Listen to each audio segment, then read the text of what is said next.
So Kyle Lowry was traded to the Charlotte Hornets, part of the Terry Rozier trade. Now, Kyle Lowry is probably never going to see the court for the Charlotte Hornets.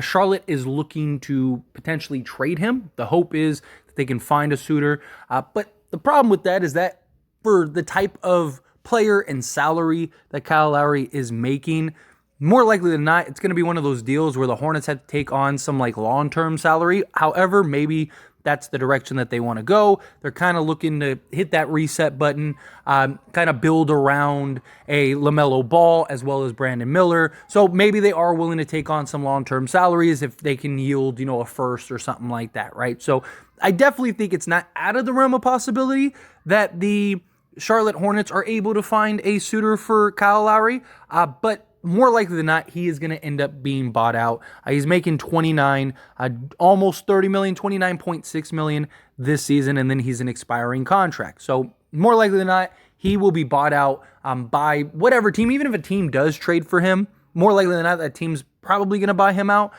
So expect Kyle Lowry to be on the buyout. And look, Kyle Lowry is a guy that, in the right situation, on the right contender, somebody that needs, a playmaker off the bench, I still believe Kyle Lowry could have a big impact on the right team and in the right fit.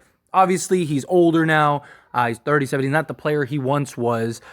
He's undersized, but he still gets after it. He still works hard. He still plays hard. He has experience. He's won an NBA championship. He's a guy that you can rely on in big moments. And again, in a limited bench role, I do believe Kyle Lowry could have a real impact.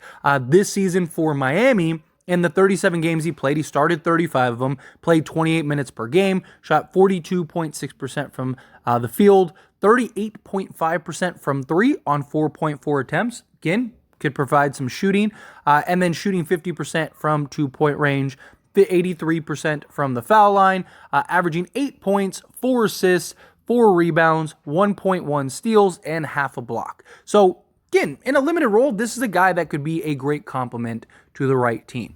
One of those teams could be the Los Angeles Lakers. Now, I've talked about Chris Paul. I've dove into the idea of hey, if Chris Paul gets traded, right, he would be an exceptional buyout candidate. Personally, I would rather have Chris Paul over Kyle Lowry. Again, you're not looking for somebody to come in and play 40 minutes a game. You're not looking for somebody to come in and even play 28 minutes a game like Kyle Lowry. You're looking for somebody to come in, provide some veteran leadership, provide some playmaking, some hustle that could still, help run an offense and a limited role, right? Maybe 15 to 20 minutes on a good night, right? But more likely than not, probably closer to somewhere in that 10 to 15 minute range. Also, it comes down to me personally, what the Lakers ultimately end up doing in the trade market, right? If the Lakers go and trade for DeJounte Murray and they end up keeping Gabe Vincent, then more likely than not, they may not need to go and get a Chris Paul or a Kyle Lowry. Now, if let's say, even if they do get DeJounte Murray, let's say they do end up trading a Gabe Vincent, and it's hey, well, we really could use another playmaker. Now, they do have Skylar Mays, but as a team that is trying to win a championship now, they could benefit from the Rajon Rondo role, right? A guy that, again, has been there, has done that. You can trust, you can put in spots.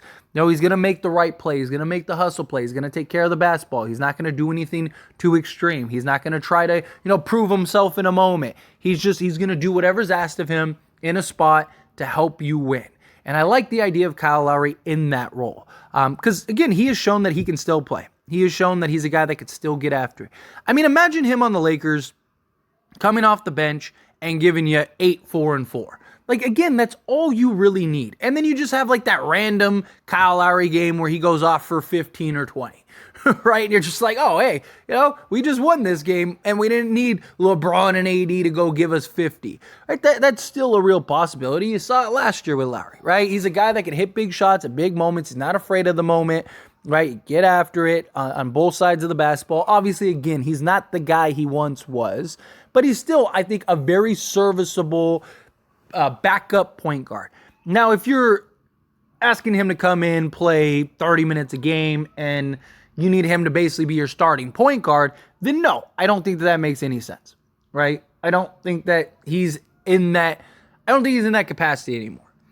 But in a backup bench role, even if you do have Gabe Vincent, right? Like, so let's say you do get DeJounte Murray. Like, Gabe Vincent, he's not a great playmaker, so you could just have him play the two if you want to, and have him be kind of a point of attack defender, kind of alternate him and Lowry, kind of just provide some toughness in the guard role off the bench.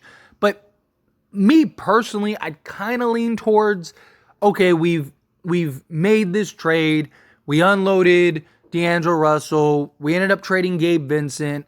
Maybe even if you traded Austin Reeves and kept Gabe Vincent, right? It's like, okay, well, we got rid of basically several playmakers. We could use another secondary playmaker.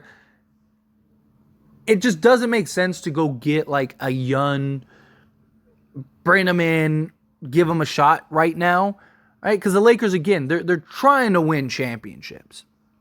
And to me, if you can get a guy who, again, has been there, done that, but isn't just kind of like a Jared Dudley role, is more of a Rajon Rondo role. That's kind of why I lean towards a Chris Paul. It's kind of why I lean towards a veteran guy like a Kyle Lowry, who he can come in and provide that. He has that veteran leadership. He can help work with the young guys. He can help, really be part of the culture and establishment. Get on guys. He's not a guy that he's a guy that has been there and is going to be respected and is going to be trusted. And when he speaks and he, has something to say, everyone in the locker room is going to listen. You need those type of guys. It would also be awesome if the Lakers traded for DeMar DeRozan, right? Imagine reuniting Kyle Lowry and DeMar DeRozan on the Lakers. Although I don't think Chicago's going to end up trading DeMar DeRozan, but just was like a fun little added thought. However, again, I don't hate it. Because, again, how many guys in the buyout market is going to be available that makes sense? Right? Getting a guy like a Kyle Lowry, getting a guy like a Chris Paul, those guys would be such high risk or such low risk, high reward type moves. You're getting either guy for a vet minimum, so you're not going to have to sell the farm to go get him. It's not going to cost you a ton of money. You get that veteran experience, you get that playoff experience. Kyle Lowry, you get that championship experience. Right? Games on the line, right? You can trust him. You could throw him out there and he's going to make the right play. He's going to make the right move. He's going to make the right read. He's going to get after it on the defensive side. He's going to, make and sacrifice his body for the basketball. He's going to take the charge, right? He's going to do the things that he needs to do to win the game. And I love the idea of guys like that, right? Those guys could be a big difference in a multitude of ways, and even ways that don't show up on the box score. Now, look, I'm not saying Lakers get Kyle Lowry and that's it. Lakers are, 2024 NBA champions. No, I'm not saying anything like that. But again, if you make the right moves, you make the right trades, you do something, and it's like, hey, we really could use a serviceable backup, somebody that we could trust in spots.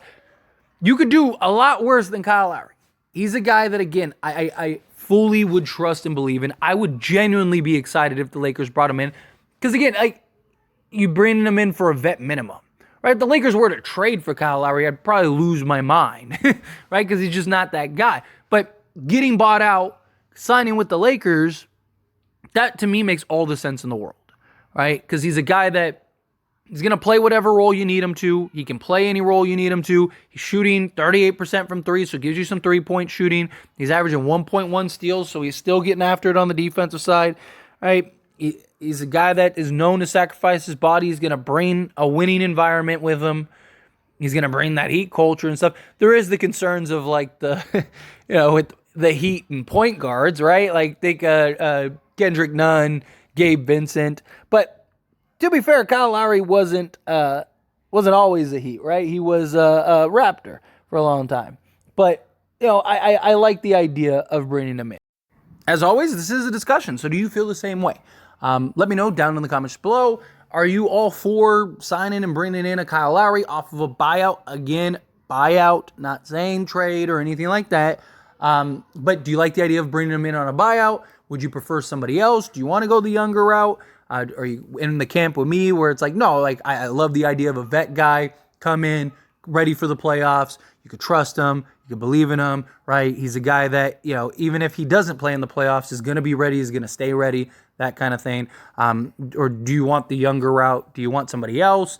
Again, I would, if we had the choice between Kyle Lowry or Chris Paul, I would rather take Chris Paul because I just think he would have a bigger impact, higher IQ, just his history. I don't want to undersell what winning a championship can do, right?